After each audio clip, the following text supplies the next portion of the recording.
Guys, good news para sa residente ng UAE. Kung kayo po ay nandito sa UAE, pwede na po tayong mag-download ng GCash gamit yung number natin dito sa UAE. Yes, kung nakikita niyo po sa taas ko, mayroon na po akong dinownload na GCash dito sa aking Apple Store, or pwede niyo pong i-download din sa inyong Android phone sa Play Store. Kung iOS naman po kayo, i-download nyo sa inyong Apple Store.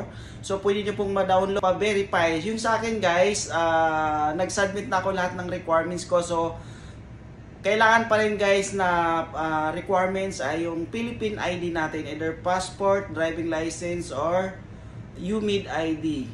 So, hindi po pwede yung national ID dito sa UAE kasi tinry ko hindi. So, ang in-accept po niya Philippine passport. So, ito po yung sa akin for verification. Pina-fully verified ko. So, mag-aantay lang ako ng 7 days kung ma-verified. So, update ko po kayo kung ma-verified po yung